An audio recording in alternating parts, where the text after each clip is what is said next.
وخت کې هارون الرشید باچا رالی سلیمان ابن حرب رحمه الله له هغه سره ناسته هارون الرشید تشد ویسو نو پر خادم باندې غږ وکړ یو ګلاس اوبه هغه خادم چې کله اوبه راوایستلې ورته راوایستې یوه پیاله اوبه دي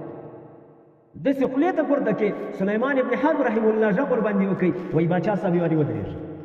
یوارې دا اوبه مه څښه باچا ودرېده سلیمان ابن حرب رحمه الله ورته وایي زه یو پوښتنه درڅه کوم هغه پوښتنه ده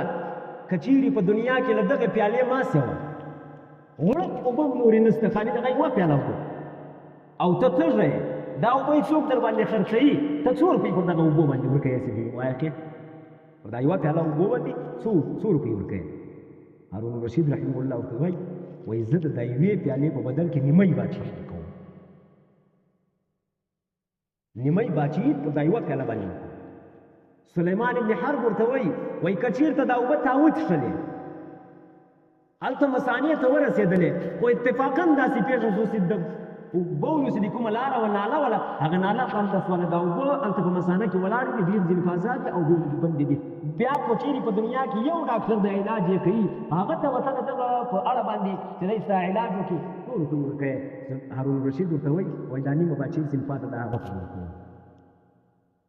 د اوبو پر اخیستلو نیمه پیاله د اوبو پر ایستلو د اوبو پر اخیستلو باندې نیمه بادشاهي او د اوبو پر ایستلو باندې نیمه بادشاهي سلیمان ابن حرب ورته وایي ستا د بادشاهي ټول قیمت یوه پیاله اوبه دي په یوه پیاله اوبو باندې ستا ټوله بادشاهي څوک درته اخیستی لہذا په خپله بادشاهي او په خپلو نعمتو باندې غرور مه کوه بلکې د الله تعالی شکر ورباندې وکړه خو سلیمان ابن حرب رحمه الله په دې نو خبر چې په اخیره زمانه کې داسې خلک هم را روان دي چې سل یا 200 روپۍ پیدا کړي خو لږ په څټ کړي له غرور او له تکبر خو دا خلک په دې باندې نه پوهېږي چې د الله تعالی لاټۍ د الله تعالی ډنډه ډېره سخته او بې اوازه ده غږ نه در باندې کوي دی ناڅاپه در باندې لګېږي او پکړي د الله تعالی د نعمتو شکر لازمي دی انسان باید د الله تعالی د نعمتو شکر وکړي کفران د نعمت باید نه وکړي که کفران د نعمت وکړي الله تعالی دا نعمت هم ځینې اخلي او ان عذابي لشدید او د الله تعالی عذاب بیا ډېر سخت د انسان یې نشي زغملی ما تاسو ته وویل چې دغه د دنیا اور چې کوم دی دا د جهنم د اور توش دی او یایمه حصه یې چې دنیا ته راغلی نو چې په دغه اور باندې ما او تا ځان نسو سوځلی هلته بیا څنګه ان عذابي لشدید ته ځان تیار کړو نو ښه خبره دا ده چې انسان د الله تعالی پر نعمتو باندې شکر ادا کړي هغه نعمت که هر قسمه نعمت الله تعالی ورکړی ده دی باید شکر ورباندې ادا کړي ما تاسو ته وویل چې زمانه دې حد ته رسېدلې ده چې له کاروباري سړي پوښتنه وکړې کاروبار دې څنګه روان ده دی به د ورځې 1,00,000 روپۍ ګټي دی وایي کاروبار ټپ ولاړ دا ناشکري ده ما چې معمولي د سړي پر سر درد یې ته ورته وایه څنګه یې صحت دې څنګه ده دی به له خپله شاته څه ګیلې درته شروع کړي شکوې به شروع کړي صحت مې داسې خراب ده دا دا سړی نور نه جوړه کېږي دا نه جوړېږي ځکه چې که ته شکر ادا کړې الله تعالی وعده ده لئن شکرتم لازیدنکم زه نور زیات درکوم د نعمت په مقابل کې الله تعالی له تا شکر غواړي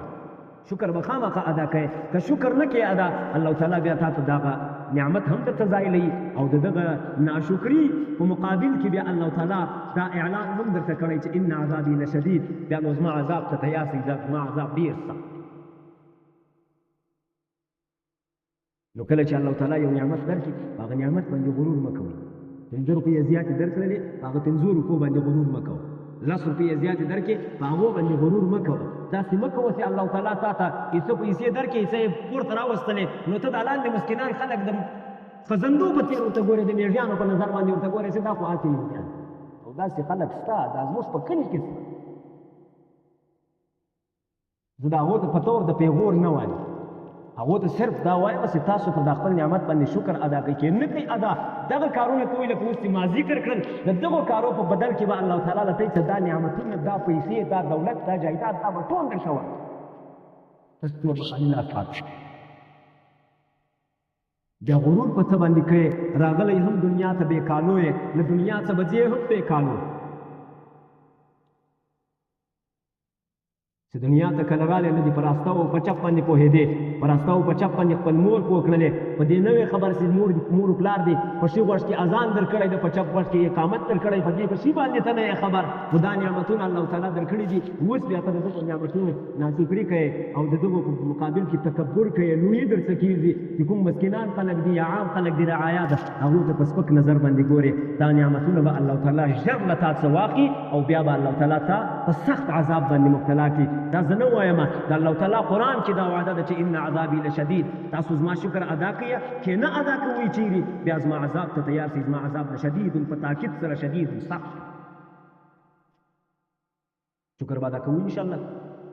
الله تعالی دې موږ او تاسو ته په دا نعمتو باندې د شکر ادا کولو توفیق را نصیب کړي الله تعالی دې موږ او تاسو ته د دین لار را زده کړي رسول الله صلی الله علیه وسلم طریقې دې را زده کړي رسول الله صلی الله علیه وسلم ما تاسو ته وویل چې رسول الله صلی الله علیه وسلم یوه دعا موږ او تاسو ته ساتلې ده ورځ د قیامت باندې زموږ او ستاسو په حق کې هغه دعا د الله څخه غواړي چې یا الله زه تر هغو جنت ته نه ځم چې څو زما اخري امتي له جهنم څخه نه یې راوتلی جنت ته نه یې تللی نو چې رسول الله صلی الله علیه وسلم پر ما او تا باندې دونه احسان کوي ما او تا باید د ده لپاره د لږ څه دعا نوس کولی کم از کم داسې وکړئ چې په ورځ کې 10 وارې کم از کم 10 وارې یا 100 وارې رسول الله صلی الله علیه وسلم باندې دا مختصره درود صلی الله علیه وسلم دغه ور باندې لیږي هر کله چې دا درود تاسو دلته وویل دا د رسول الله صلی الله علیه وسلم حدیث دی ګورئ وایي تاسو چې هر ځای درود ووایاست هغه درود ما ته رارسېږي فرشتې ورسوي نبي علیه الصلاة والسلام او داسې نه چې یو سلام را باندې لیږلی ده د هغه سلام جواب زه د خپلې روضې ته تاسو ته درکوم موږ او تاسو په ورځ کې باید 100 وارې کوم بیخي کم ده دا خو بیخي یو هر سړی پوره کولی شي 100 وارې چې دا مختصره درود صلی الله علیه وسلم صلی الله علیه وسلم صلی الله علیه وسلم داسې د هر سړي سره تسبیح شته انشاءالله 100 وارې باید دغه درود ولیږو د دې درود ګټه دا ده چې په ورځ د محشر به بیا رسول الله صلی الله علیه وسلم ما او تا له جهنم راباسي جنت ته به بیایي الله تعالی خو دې اول له جهنم ته نه بیایي ډېر سخت ده یوه شپه نه کې